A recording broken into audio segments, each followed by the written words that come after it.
un tanto difusa pero no confusa, lo remarcó Felipe ayer también. Se compró el voto en Cortes en 1652 y se empezó a ejercer como tal, corrígeme Felipe si me equivoco, en 1655. A partir de ahí sí que podemos hablar ya con propiedad de Extremadura como provincia de la Castilla de la época, como provincia fiscal, que eran las únicas que había. Y luego al final de su...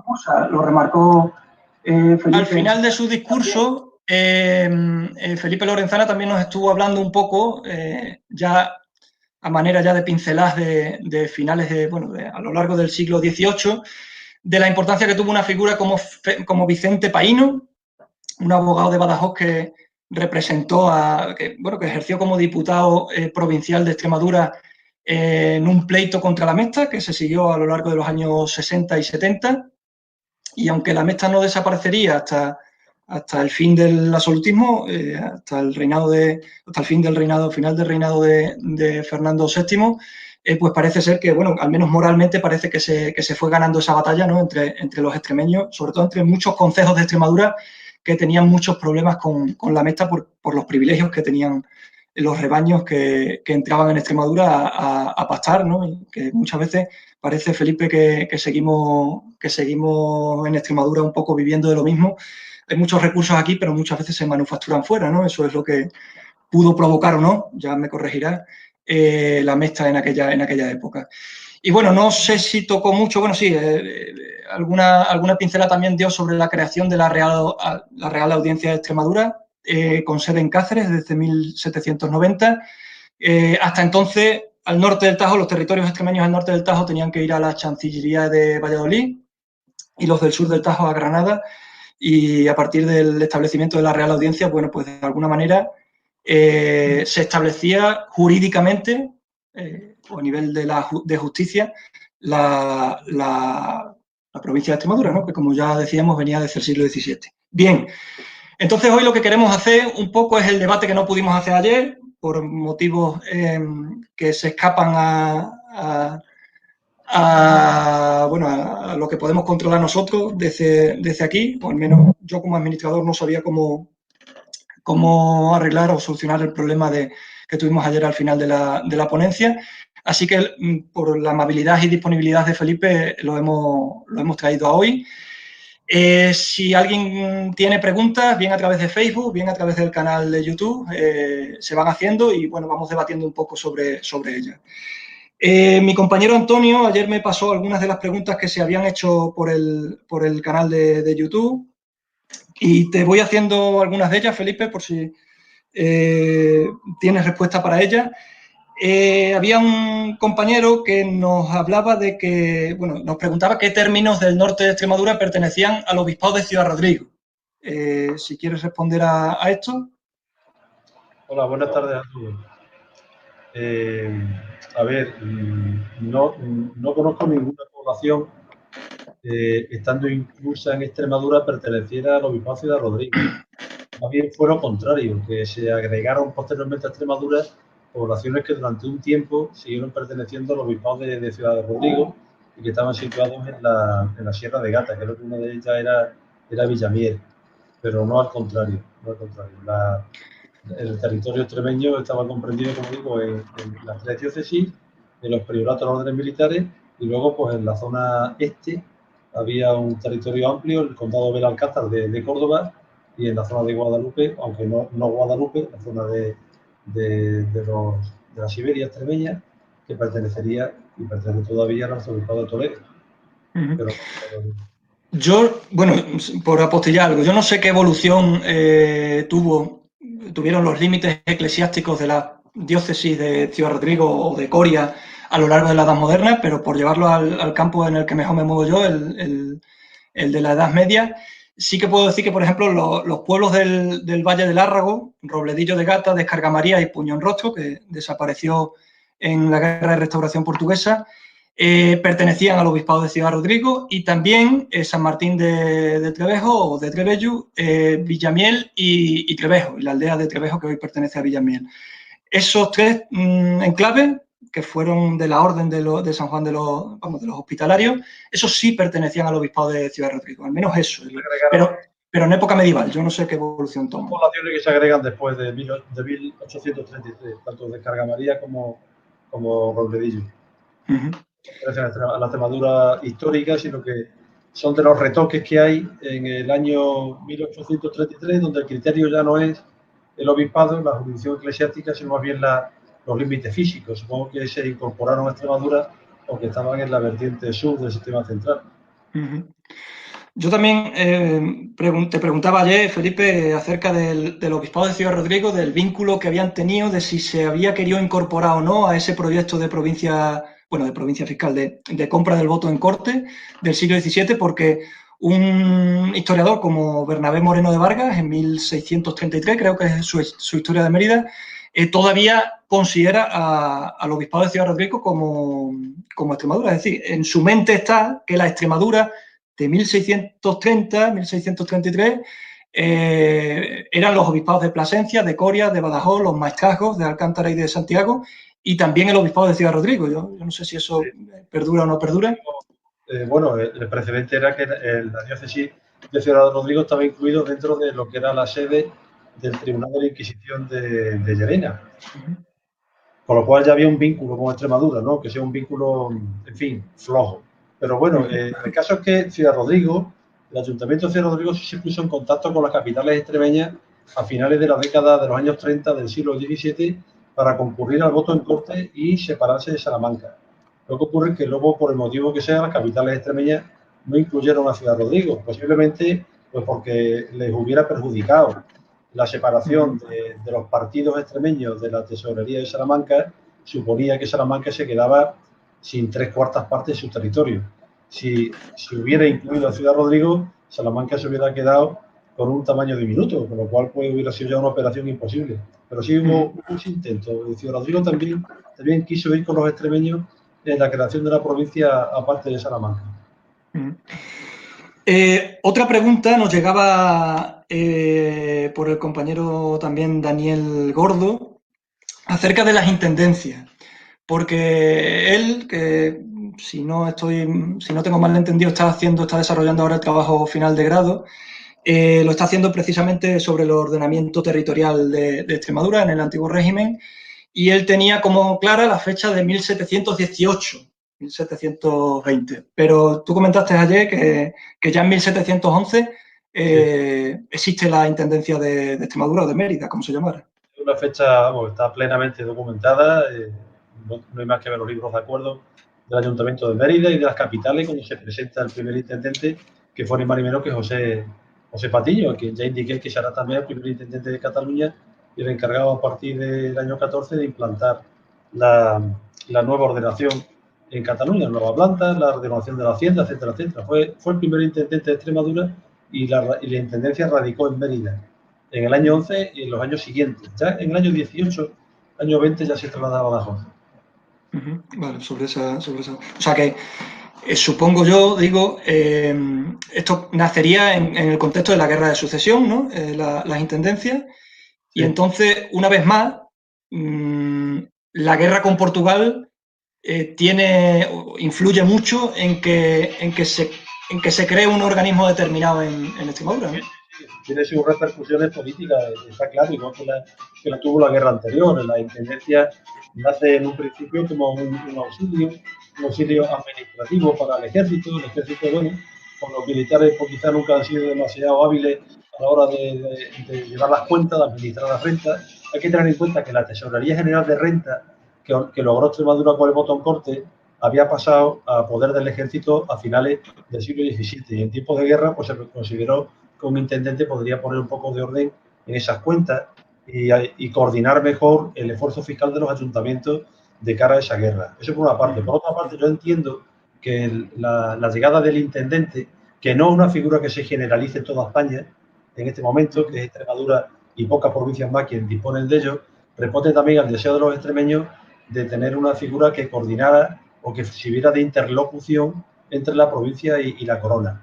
No es eso lo que pedían los extremeños. Ellos pedían una diputación elegida por las ciudades, pero el rey les mandó un intendente pensando que con eso quedaba cubierta esa falla política que se adivinaba en Extremadura, que era la tarea de coordinar la voz de las ciudades. No fue eso lo que hizo el intendente de todas maneras, pero quizás fue una de las razones por las cuales se puso uno en Extremadura. Vale, vale. ¿Y por qué la primera capital de esa intendencia fue Mérida y no Badajoz ya directamente si la sede del ejército era Badajoz? No era Badajoz porque Badajoz está al lado de la frontera y en tiempos de guerra eso suponía un peligro. Lo mismo ocurrió en la pasada guerra, la guerra de la Restauración. La primera capital de Extremadura fue Trujillo. ¿Por qué? Porque en el sorteo que se hizo cuando el voto en corte para asistir a las convocatorias, la primera bolita fue para Trujillo, la segunda para Mérida. Esas son las dos primeras ciudades que acudieron a Madrid al Parlamento. Vale, pues la primera de esas dos, la primera fue Trujillo y a la primera le correspondía la Tesorería Provincial de la Renta. Y por tanto el corregidor de Trujillo queda investido con poderes fiscales para toda Extremadura. El corregidor de Trujillo es la primera autoridad que tiene Extremadura para toda ella. Y la tesorería también por la primera institución provincial que nace del voto en corte.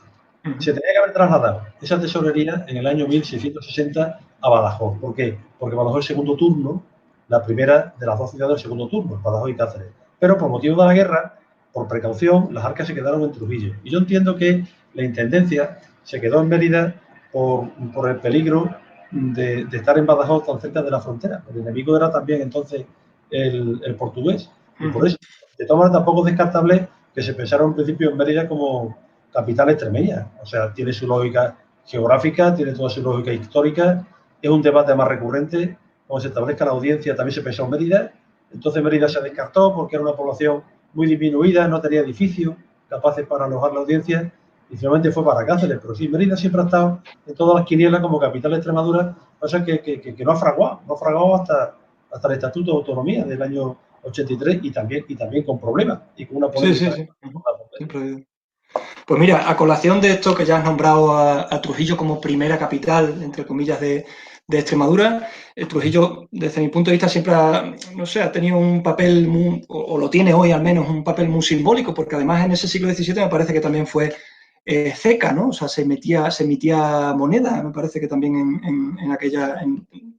me parece que en el contexto también de la guerra de restauración portuguesa.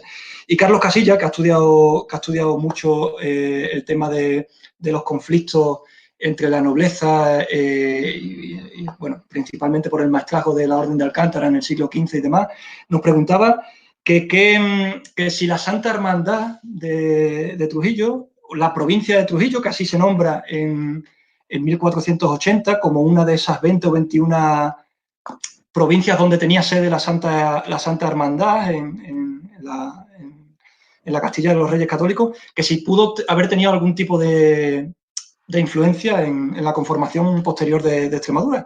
Si la provincia de Trujillo y la provincia de León de la Orden de Santiago, bueno, luego de hecho fueron esas dos las que se conformaron como la Extremadura actual, pero no sé si los límites concuerdan, no concuerdan.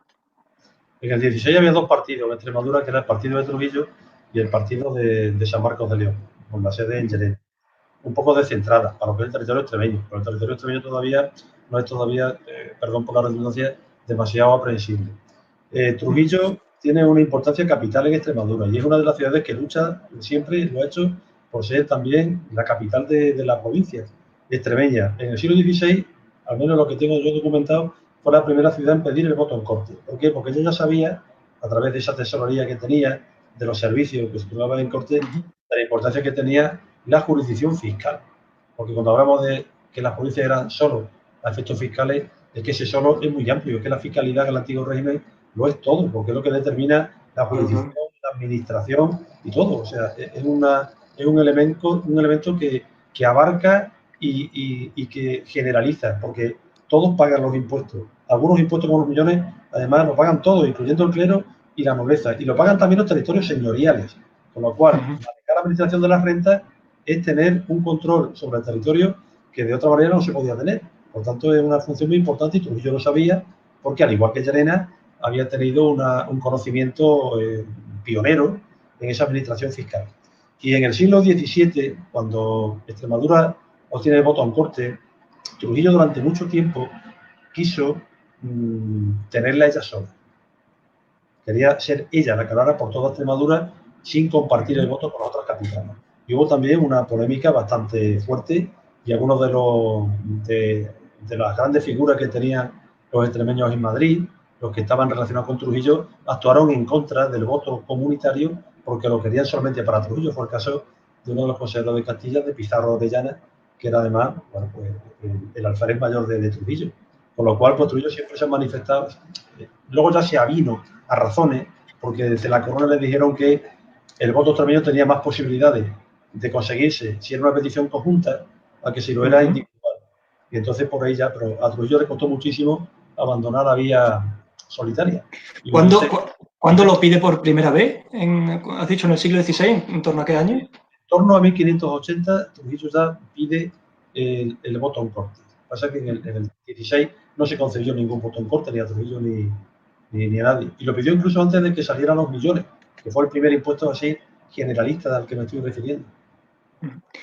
Yo creo que, bueno, respondiendo también un poco a la pregunta de Carlos Casillas, si Trujillo, si uno de los partidos de la provincia de Salamanca se denominaba Partido de Trujillo o Provincia de Trujillo, probablemente sí que tenga la base en esa provincia creada a partir de 1480 desde el punto de vista de la Santa Hermandad, que la Santa Hermandad, para aquel que no lo conozca, podemos decir, simplificando mucho, que es una especie de cuerpo policial primitivo, más relacionado sobre todo con el ámbito rural que con el urbano, una especie de guardia civil de la época que se crea por las Cortes de Madrigal en 1476, sobre todo para perseguir a los golfines y a los bandoleros, que, bueno, y a los que asaltaban a los caminantes, ¿no?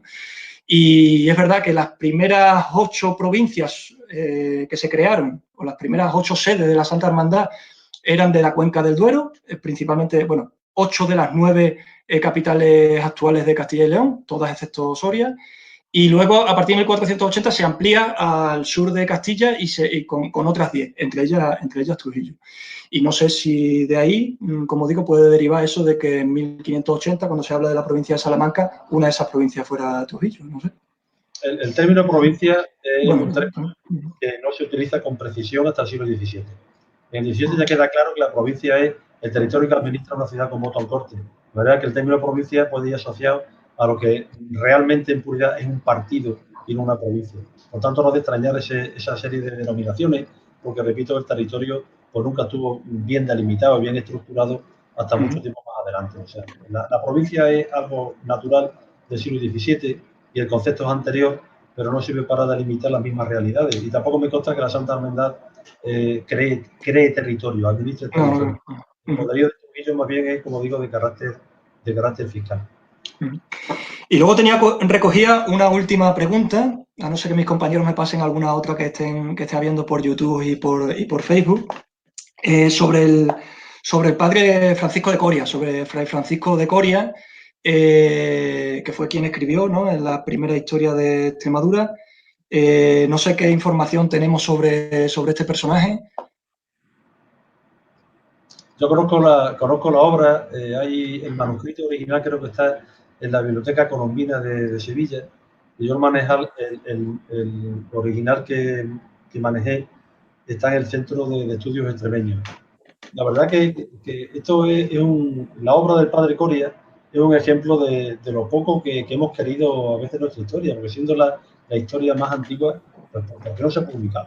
¿Por qué no se ha publicado esa historia? No acabo de entenderlo. Hombre, es una historia difícil, es una historia que viene quizá un poquito desordenada de capítulos, por lo que creo recordar, porque la manejé hace ya muchísimo tiempo. Es una historia, bueno, fundamentalmente bélica, se centra mucho en la reconquista, pero bueno, es una historia de Extremadura, nos dice así el título, y yo creo que es una obra que está pidiendo ya a grito que alguien la coja el original o los originales, los coteje y haga una buena edición de esa obra, porque además es una obra bastante pionera en ese sentido, desde el principio, 1606, 1607. Yo la he manejado hace poco en la copia del manuscrito que se conserva en la Biblioteca de Santa Cruz de la Universidad de Valladolid, de 1608 creo que es la esto. Pero si no tengo mal entendido, el padre Coria vivió en el siglo XVI, es decir, o sea, me refiero que murió en 1568-69 en la zona de Villalba. Me parece que era un franciscano que estuvo en un monasterio de la zona de Villalba, no me acuerdo cómo se llama el monasterio de Montevirgen, si no recuerdo bien el nombre. Y, o sea, estaríamos hablando no de una obra de principios del siglo XVII, sino de una obra de mediados del siglo XVI. Y esto lo lleva mucho más atrás, porque ya nos habla de que al menos hay una intención de escribir, ¿no?, de descripción e historia general de la provincia de Extremadura, como digo, a mediados del siglo XVI.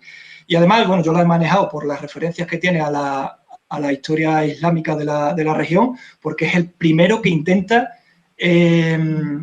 incorporar la historia islámica, obviamente, entre del nosotros y ellos, ¿no? Ellos son los enemigos, el musulmán, no sé qué, o sea, desde ese punto de vista, pero es el primero que incorpora la historia islámica, el primero de los historiadores modernos. Y lo estoy contextualizando con Rodrigo Dosma, con Pedro Barrantes, con Solano de Figueroa, luego ya en el 17, con Bernabé Moreno de Vargas, que también toca un poquito más lo islámico. Y es como dices tú, Felipe, un signo de cómo los extremeños hemos mirado a la historia durante tanto tiempo. Hemos sido muy pocos, y creo que seguimos siendo demasiados pocos, los que nos interesan la historia específica de la región, porque la primera obra que tenga más de 400 años, 450 años, la primera obra de carácter general de historia de Extremadura y que no tenga una edición moderna, eso ya dice mucho de nosotros. Pero bueno. El padre Curia, por las notas que tengo yo aquí, fue también pionero a la hora de señalar cómo los partidos del norte, los que pertenecían todos a los obispados de Plasencia, también forman parte de Extremadura. Por ejemplo, el partido de Béjar, el de Montemayor y el de Granadilla. Él ya los incorpora.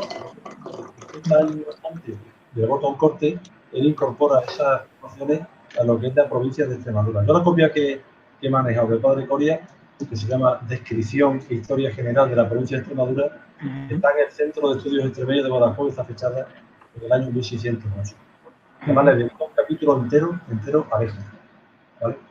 Sí, tiene varios capítulos por ciudades, aparte de que describe muy bien también la geografía de la región, que bueno, que esto también parece ser algo común en la época, porque Sorapán de Rieros también en 1616, en su obra sobre medicina española, también él como médico, lo que ensalza de Extremadura, aparte de todas esas glorias típicas y tópicas de los conquistadores y de grandes militares, lo que destaca es el buen clima que tiene, eso dice Sorapán de Rieros, ¿no? El buen clima que tiene Extremadura, que es una de las mejores regiones de España, dice él, para vivir, ¿no? Eso podríamos traerlo a la España actual, si queremos, a la España actual o al momento actual, si queremos. Bueno, yo no tengo aquí preguntas de más compañeros, de más gente que interviniera ayer. No sé si mis compañeros tienen alguna o están viendo alguna por el canal de YouTube. Si no, yo tengo aquí un montón de ellas más para hacerle a Felipe. Se la voy haciendo, a no ser que Antonio, Juanpe o Carlos me escriban por el chat. Sobre el término Extremadura, Felipe, esto se ha hablado mucho, incluso ya en el siglo XIII. Jiménez de Rada incluso tiene el error de considerar que Extremadura viene de Extremodori. O sea, Jiménez de Rada en el siglo XIII ya tiene este error, porque realmente es un error. Hoy sabemos que el nombre de Extremadura aparece por primera vez en torno al año 960 en la zona del norte de Portugal, bueno, del sur del Duero, de Viseu, en un documento, en una donación a un monasterio, y aparece como Extrematura, y ese tura es un sufijo latino, ¿no? Igual que de andar, andadura, o de rozar, rozadura, pues de extremar viene Extremadura, y el extremo es el límite, el confín, es decir, la frontera. Y esa Extremadura del siglo X no tiene nada que ver con la Extremadura actual. Es un territorio amplio, ¿no?, entre el Duero y el sistema central, fronterizo tanto entre queda lejos de León y queda lejos de Córdoba, ¿no? Es decir, que la gente que viviera en esas provincias actuales de Salamanca o Ávila o esa zona de Portugal, pues pagarían los impuestos de vez en cuando a los leoneses y de vez en cuando a los cordobeses, cuando llegara el que fuera, ¿no? En los escritores que tú has manejado, y no sé si en el siglo XVII se sigue pensando en Extremadura, con el término de Extremadura, como que deriva de los extremos del Duero, que se sigue, como digo, usando mucho hoy. No hay a esos efectos ninguna. Nadie en la época indagara el origen del término Extremadura. Casi que se utiliza continuamente, pero no en el sentido de que derive de los términos que tú me estás comentando. Bueno, tenemos un cuartino de hora más. No sé si en el Facebook o en YouTube alguien quiere preguntar o incluso mis propios compañeros quieren hacer alguna pregunta. Yo tengo un montón de ellas más, pero no quiero tampoco que estoy hablando yo más que Felipe, casi. Felipe, te dejo una pregunta que me surgió ayer. Los apéndices esos de Belalcázar y de toda esa zona de la Siberia extremeña que pertenecía, no sé si pertenece todavía, creo que no, a la archidiócesis de Toledo. ¿Por qué si las pusiste en el mapa como pertenecientes a Extremadura si no pertenecían ni a los maestrazgos ni a ninguna de las sedes episcopales extremeñas? Sí, son dos añadidos que no tienen nada que ver ni con las órdenes militares ni tampoco con las diócesis. Son dos territorios de Toledo y de Córdoba que están ahí y además permanecen ahí durante mucho tiempo. El condado de Belalcázar se desagregó de Extremadura ya muy a finales del siglo XVIII, quizás ya en el XIX, pero la zona de la Siberia permanece todavía y siguen perteneciendo esas poblaciones, siguen Vale. al arzobispado de Toledo. Ya dije que las jurisdicciones eclesiásticas cambian muy, muy raramente. Lo que ya no sé muy bien yo si el condado de Belalcázar tenía una pertenencia eclesiástica extremeña o ya era, no, era de Córdoba, era también de Córdoba en el 17. Era de Córdoba, sí. Era del obispado de Córdoba, perdón, pero sí que pertenecía a esa provincia de Trujillo que se cita en 1590, por ejemplo. Sí. O sea que... Algunas ciudades de Belalcázar aparecen en reuniones con otras provincias, con otras ciudades extremeñas al principio del siglo XVII, con lo cual tenían asumido su carácter extremeño antes del voto en corte. De hecho, ahí están. Y en el caso de Fregenal de la Sierra, que pertenecía a Sevilla, en aquella etapa, ¿qué vínculo tiene con Extremadura? Es decir, yo no sé si como regionalmente está o geográficamente está al norte de Sierra Morena, yo no sé si yo no sé si es Vasco Díaz Tanco de Fregenal el que se nombra como extremeño, aunque pertenece a Sevilla Fregenal en aquella época. No sé si tienes algo que decir. El caso de Fregenal es el inverso al de Belalcázar. Pertenecía a la diócesis de Badajoz, pero en lo político, en lo civil, pertenecía al arzobispado, perdón, al reino de Sevilla. Al reino de Sevilla. Era dependiente directamente de la ciudad de Sevilla. 3 poblaciones limítrofes: Bodonal de la Sierra, Fregenal de la Sierra e Higuera la Real.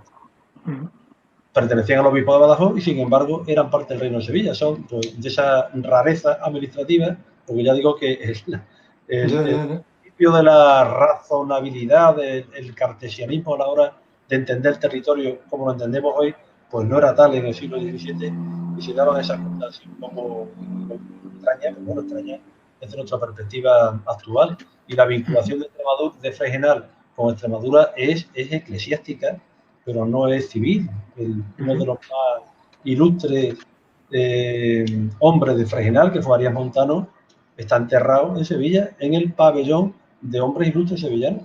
Y ahí está. Y él creo que es Palensis. El hispalense, sí.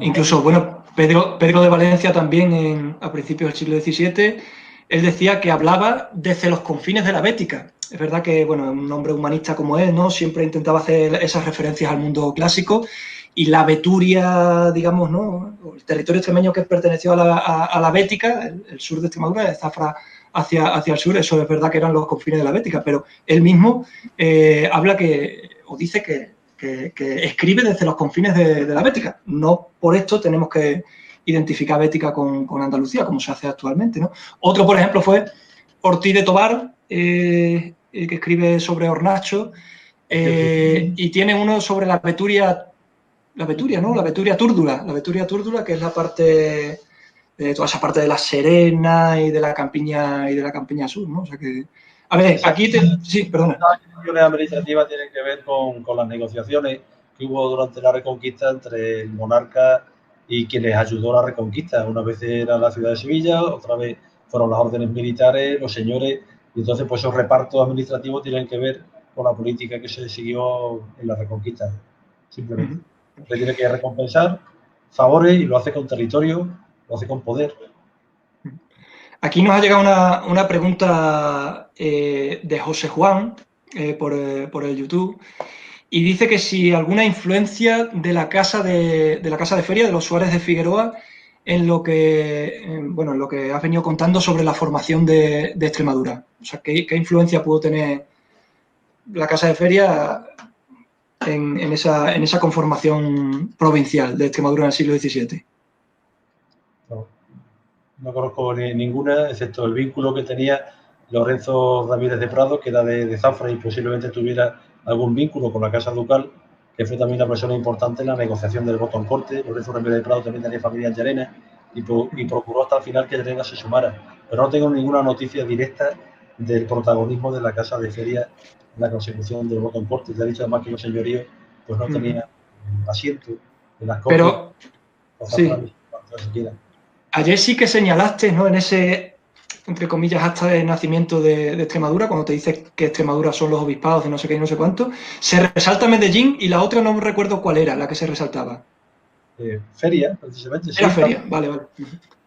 No, a la hora de describir Extremadura, para que los administradores supieran cuál era la nueva provincia, pues el rey la describe haciendo referencia a las 8 capitales, a los 8 partidos, y al mismo tiempo, para que no haya lugar a dudas, pues establece lo que es la jurisdicción eclesiástica, que como siempre he dicho, pues es mucho más estable que la jurisdicción civil. Entonces habla de las diócesis, los prioratos, y luego pone a dos señoríos, que pone el estado de Medellín y el estado de Feria. ¿Y por qué los incluye cuando Zafra se podía haber dado por incluida todo el partido de Zafra en el obispado de Badajoz y Medellín, que forma parte del obispado de Plasencia? ¿Por qué los menciona aparte? Y yo creo que lo hace como ejemplo para que tengan claro también los estados señoriales de que ellos también pertenecen a la provincia de Extremadura y a la nueva jurisdicción que va a emanar de quien detenta la administración fiscal, que en principio va a ser el corregidor de Trujillo. Es interesante cómo se destacan esos ahí y no, por ejemplo, Alburquerque, ¿no? Por eso digo, bueno, posiblemente eran los mayores estados señoriales que había entonces en Extremadura, tanto el de Medellín como el de Feria, que en poco tiempo además van a pertenecer a la misma familia, ya que la casa ducal de Medinaceli creo que acaba, no me hagáis mucho caso, que creo que acaba ocupando ambos señoríos, asumiendo la señoría. Yo también me quedé con una duda ayer. Bueno, más que duda es que, por si puedes ahondar un poco en el tema. Hablaste de que había una especie de lobby extremeño en la corte de eso, bueno, del rey Felipe, del rey Felipe IV, ¿no? ¿Hubo alguno de ellos que hiciera mucho porque Extremadura obtuviera ese voto en corte? Sí, sí. Hubo uno que destacó sobre todo, que era Juan Antonio de Vera y Figueroa, el conde de la Roca, de Mérida. Bueno, sí. El que más trabajó con diferencia, estaba muy implicado, era regidor de Mérida, él tenía en Mérida un par de oficios, él también soñaba con ser procurador de Extremadura en las cortes a las que se les convocara, y a pesar de que las relaciones de Roca con Mérida eran malísimas, porque el Ayuntamiento de Mérida nunca les gustó que nadie sobresaliera del conjunto del regimiento, llevaba fatal, de hecho ni siquiera tenía el cargo de alférez, de alguacil mayor, de regidores preeminentes, no tenía ninguno porque quería un regimiento donde todos participaran por igual. Entonces, cuando aparecía algún poderoso como Roca, lo miraban con bastante desconfianza. Sin embargo, Roca, a pesar de las malas relaciones que tenía con Mérida, fue el que más luchó por el voto extremeño porque estaba en el lugar más importante de todo, que era el Consejo de Hacienda y en la Comisión de Millones, que eran los órganos más relacionados que había con las Cortes, aparte que el Consejo de Hacienda era el que tenía que finalmente elegir a quién le vendían el privilegio de voto en corte, cómo se empleaba ese dinero, cómo tendrían que pagarlo. Entonces, pues está plenamente documentado cómo Roca coordina, bueno, ejerce de bisagra entre la corte y la provincia. Aparte que Roca también, pues tiene intereses en otras dos ciudades que participan del negocio de corte, además de Mérida, que son Plasencia, ya que están emparentados con el Marqués de Mirabel, que es otro elemento muy importante de ese lobby que también ejerce fuerza por Extremadura, y con el Ayuntamiento de Badajoz, ya que el conde de la Roca era el alcaide de la fortaleza de Badajoz. De hecho, la casa del Museo Arqueológico Provincial de Badajoz es el último palacio de los condes de la Roca en Badajoz. Por tanto, era el personaje más significado por sus relaciones en la corte y por la intrincada red que tenía establecida en Extremadura. Y el Marqués de Leganés también como capital general del ejército, ¿no? También lo tengo como extremeño al Marqués de Leganés, y también es un personaje importante porque la primera reunión que se celebra y de donde sale la idea del voto en Cortes es una reunión que convoca el propio Marqués de Leganés cuando era capitán general en Extremadura. Fue un consejo, vamos, no viene así en la documentación, pero lo deduzco porque a partir de esa reunión es cuando empieza a moverse el tema del voto en Cortes. Y fue además el propio Marqués de Leganés el que aconsejó a Madrid que colocara a extremeños en los consejos centrales de la monarquía, porque era una manera de asegurarse la fidelidad de la provincia, que era un territorio básico, elemental, la guerra contra Portugal que se libraba en ese momento. Qué curioso esto, ¿no? Que parece que si no hay gente en la corte, parece que si no hay gente en Madrid no se consigue nada, ¿no? Pues Sí. no te creas tú que el momento actual es muy diferente. Claro, por eso te digo, ¿no? Que es que hay tantas analogías, ¿no? Entre ese siglo XVII y el actual, ¿no? ¿Por qué te crees que la central de multas en España está en León? Pues no sé, a ver. ¿Quién es de León? Zapatero, ¿no? Pues Zapatero, claro, es cierto, es cierto. Sí, ¿cuántos hospitales se trajo a Extremadura Enrique Sánchez de León, que fue un ministro extremeño? ¿Los 3 o 4? Los que tenemos claro, ahora. eso tiene que ver, sí. Es importantísimo tener a una clientela. ¿Quiénes son los pueblos más beneficiados por la Diputación? Es el presidente de la Diputación. Sí, eso es verdad, eso es verdad. Las políticas siempre han sido así. Y he leído varias veces también, a colación de esto que estamos hablando, de que fue iniciativa de Plasencia el voto en corte. No. ¿No? He leído en algún artículo que es la que llevó un poco la voz cantante. Eso es una teoría de Antonio Domínguez Ortiz, que a su vez lo habrá leído quizá en otro sitio, no lo niego, pero hay que ver la cantidad de veces que se ha repetido miméticamente ese error. Yo siempre lo he creído así, sí. Hombre, a mí no me extraña que a Domínguez Ortiz lo lean más que a mí, ¿no? Pero, hombre, habla también de ir fijando algunas cosas. Plasencia no fue el protagonista del voto en corte, ni se consiguió en el año 53, sino que fue en el año 52. Claro, que es otra de las cosas que siempre hemos tenido Además en fue mente. un obstáculo. Plasencia, ¿por qué? Porque no pagaba. No pagaba su parte ni a tiro. Y sin que pagara hasta el último maravedí la última ciudad, Extremadura no le daban el privilegio de voto en corte. Y Plasencia estaba súper endeudada y además no llegó a pagarlo nunca. Tuvieron que ser varios regidores los que a título particular apoquinaran en nombre de la ciudad, porque es que no llegó a pagar su parte del voto en corte. No sé, compañeros, si tenemos alguna pregunta más. Si no, voy haciendo yo la última y terminamos en 5 minutinos, que Felipe muy amablemente ha querido estar con nosotros hoy, pero tiene otros quehaceres ahora a partir de las 8. Así que si hay alguna más o vosotros tenéis alguna, me la añadís al chat. Si no, yo quiero hablar otra vez del siglo XVIII, por la figura que yo desde que estuve leyendo sobre él me apasiona, que es la de Vicente Paíno. ¿Por qué, Felipe, no se conoce a Vicente Paíno en Extremadura? Bueno, esa es otra pregunta del millón, ¿no? ¿Por qué no?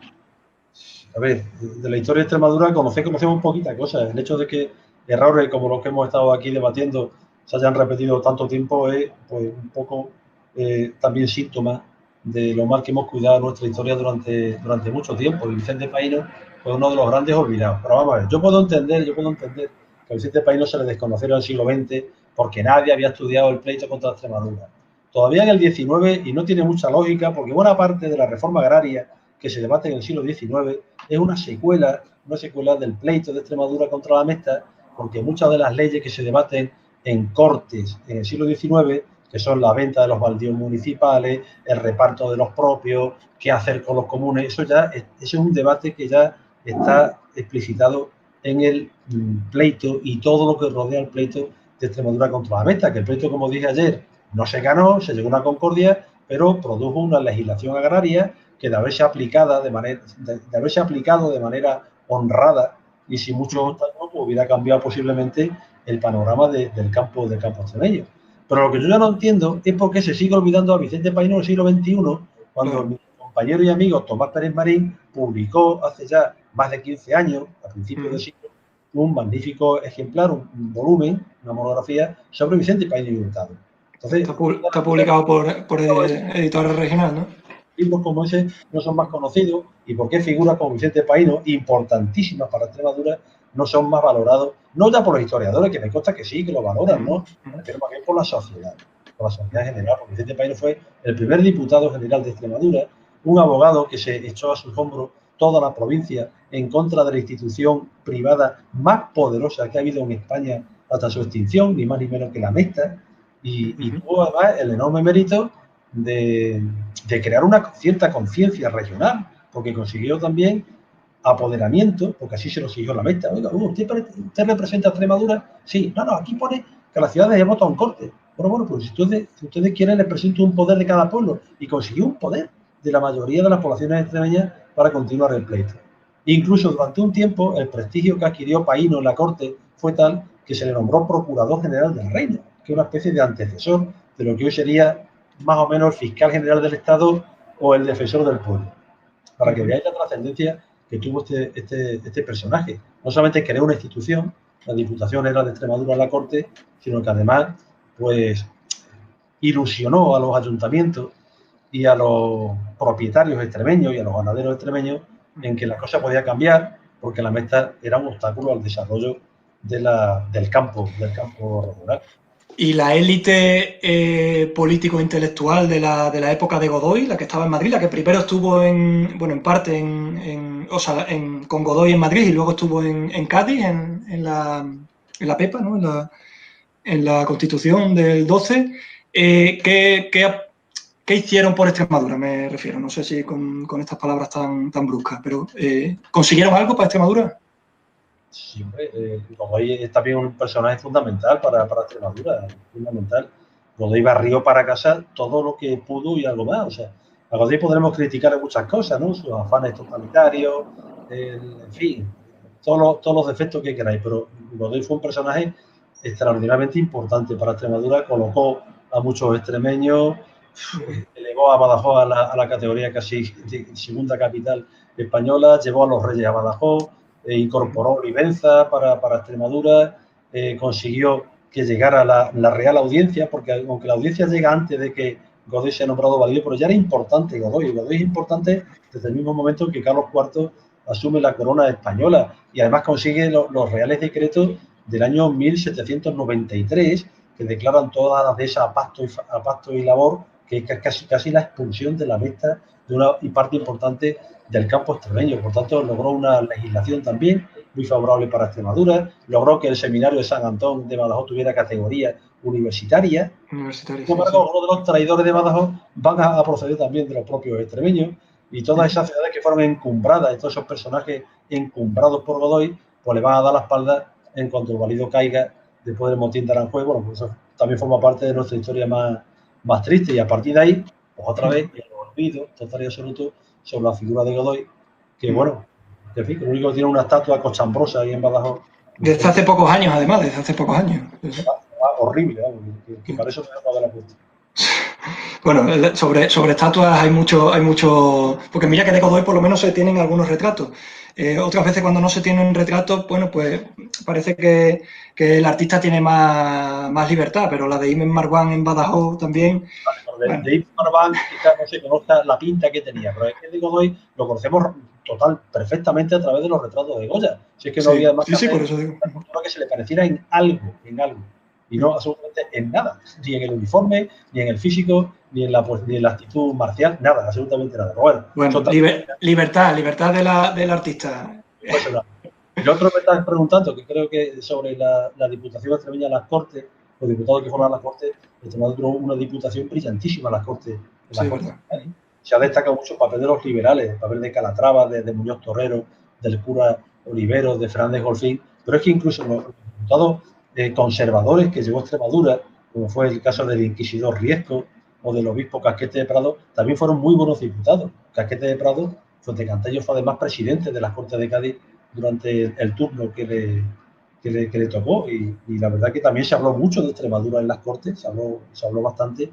No era la razón de la convocatoria, evidentemente. Los extremeños sacaron muchas veces los intereses extremeños en esas Cortes. Pero bueno, las Cortes liberales tardarán mucho en fraguarse, y cuando finalmente fragüen, ya la representación extremeña disminuyó muchísimo. El periodo brillante de Extremadura se puede considerar que está ahí entre Vicente Paíno y la Diputación en las Cortes de Cádiz, pasando por la figura de Godoy y de todos aquellos extremeños que gozaron de cargo. Claro, con los retazos hasta mediados del siglo XIX, ¿no? De obviamente, Sí. desde el punto de vista intelectual de Donoso Cortés, ¿no? De Bravo Murillo, presidente del gobierno, Calatrava también fue presidente del gobierno, en fin, bueno, la verdad que miramos esa época ya con una nostalgia y una lejanía impresionante. Bueno. No hay más preguntas, simplemente hay un comentario de un compañero. No quiero que nos metamos mucho en política, pero sí por lo menos hacer una reflexión con respecto a la actualidad o al futuro de Extremadura. ¿Qué hace falta para que Extremadura, no sé si la palabra es remonte? Pero aquí hay un compañero, Jorge, que dice que sin estar en Madrid no se consigue nada y que, bueno, que Extremadura necesita una voz propia de alguna manera, no sé si en el Congreso, no sé si estás de acuerdo, si...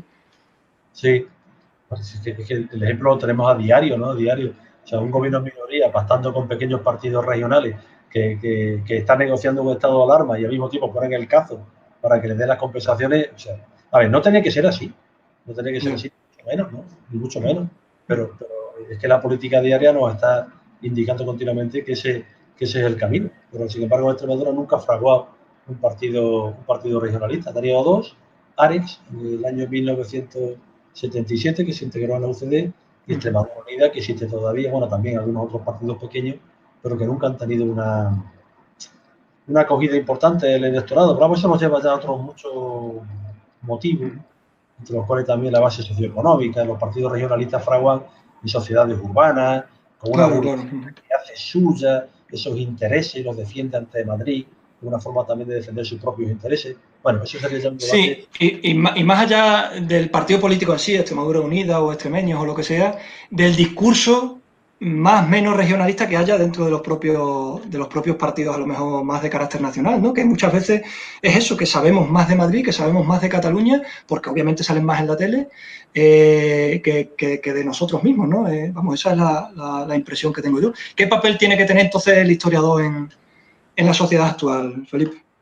Pues el historiador, el papel que tiene que tener ahora es pedirle a los señores de la Junta de Extremadura que, si no les importa, que vuelvan a reponer los contenidos extremeños que quitaron con la LOMCE en el año 2016, que es vergonzoso que ese tercio de contenidos propios que corresponde a la comunidad autónoma de impartir en la educación primaria y secundaria hoy día no existan, porque se los cargaron en el año 2016 aprovechando la reforma de la LOMCE.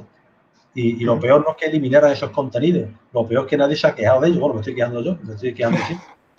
Pero bueno, vamos a ver, es que no se puede construir una región si no se sabe lo que es la región. ¿Y dónde se aprenden las cosas? Pues se aprenden las cosas en los centros. Y si no podemos enseñarlas porque esos contenidos no existen, pues ¿quién va a enseñar Extremadura? Pues entonces eso es lo que pido una cosa tan sencilla como que se aplique la ley, que se aplique el estatuto y que se impartan contenidos extremeños en los centros educativos, nada más fácil. Y con eso conseguiremos construir Extremadura, pero desde el desconocimiento nunca. Yo, por lo que a nosotros atañe, por el colectivo de guías historiadores de Extremadura, en la medida de lo posible estamos intentando acercar la historia desde un punto de vista riguroso, también ameno. No son visitas académicas las que nosotros hacemos, ¿no? O con actividades divulgativas o de socialización de la historia como esta, con la organización de viajes arqueológicos y demás, y siempre tiene muy buena cabida, ¿eh? Siempre tienen relativo éxito el que cuando organizamos algo, la verdad que hay mucha gente que está siempre interesada, pero es lo de siempre, que se tiene la historia, la cultura como ocio, como entretenimiento y no como necesidad de una sociedad, ¿no? Yo creo que aquí está un poco la base, lo decías tú el otro día también, ¿no? Instrucción pública, es decir, la escuela, la educación y cultura, el fomento de la cultura, y en los rankings de lectura, pues siempre estamos abajo, ¿no? Entonces yo creo que hay que seguir un poco abonando un poco el terreno, y sobre todo que los colectivos que nos dedicamos un poco a estas cosas pues estemos de alguna manera, no sé si coordinados o que nos conozcamos entre nosotros, pero que por lo menos hagamos fuerza. Sí, porque la historia regional interesa. O sea, no hay ninguna otra región en España donde se organicen más jornadas de historia que en Extremadura. Y alguna razón tiene que haber, porque va el público. Y no que vayan los profesores y los especialistas, no. Va la gente normal y corriente. Y los libros de historia local tienen una salida espectacular, se venden como rosquillas, en fin. En Extremadura la historia goza de un momento muy, muy importante, y lo que hay que conseguir es que seamos capaces de entender bien esa historia y de proyectarla también en otros planos socioeconómicos e incluso políticos. Bueno, gracias a charlas como la tuya, Felipe, conocemos mucho mejor nuestra historia. Además, como dije ayer, como digo y repito hoy, es el máximo experto que hay sobre el origen de Extremadura como provincia. Hay que leerlo, hay que leer su libro. Yo ya te lo comenté ayer, no me lo he leído entero, pero los cachos que me he leído son inmensamente provechosos. Dentro de Así dos que meses, yo animo. ¿Cómo? que dentro de 2 meses hago un examen tipo test para asegurarme que habéis leído el... A ver, del libro y de varios artículos, ¿eh? Que, bueno, si alguien quiere conocer más sobre Felipe Lorenzana, nada más que tiene que meter su nombre en internet, en Dialnet y descargarse un montón de artículos. Bueno, ya nos vamos a despedir, que Felipe se tiene que ir. Como digo y repito otra vez, Felipe, muchas gracias por haberte prestado a hacer café con historia con nosotros y además hoy a continuar un poco esa extensión del café con el debate, al par de preguntas que han surgido hoy, a las 3 o 4 que teníamos de ayer. Esto queda grabado para la posteridad, así que esperemos que haya mucha gente que lo vea y que se empiece a desarrollar cada vez más la conciencia de Extremadura, de la historia de Extremadura y sobre todo también por el patrimonio, la arqueología, que si algo exporta a Extremadura, además de gente, es arqueología, ¿no? Por las labores que están haciendo muchos colectivos, principalmente como el consorcio de la ciudad de Mérida, por ejemplo, y lo que se está haciendo en Cáceres últimamente y en el ámbito rural también. Así que vamos a intentar conocerlo, como yo siempre digo, para reconocerlo. Y ya está, como digo, Felipe, muchas gracias. Espero que te haya sentado bien el café con nosotros, el café o el refresco, y que pronto nos podamos encontrar personalmente y que te invitemos ese café con tarta casi que te tenemos que invitar, ¿vale? Bueno, si me gusta el café y la tarta, quizás de otro rollo también allí en el café. Esa es la idea. Nosotros vamos a seguir un poco alternando entre el café virtual y el café presencial cuando se pueda, no solamente en Cáceres, sino que lo intentaremos llevar a muchos más sitios de Extremadura. Gracias a todos los que habéis estado y para cualquier duda, consulta, os podéis poner en contacto con Guías Historiadores de Extremadura por la página web o por la página de Facebook, que estaremos encantados de acercar la historia al gran público, sobre todo al gran público extremeño, pero del resto del mundo también. Nada, cortamos aquí la conexión y muchas gracias, Felipe. Estamos en contacto. Muchas gracias a vosotros. Venga, Adiós. un saludo. Hasta luego.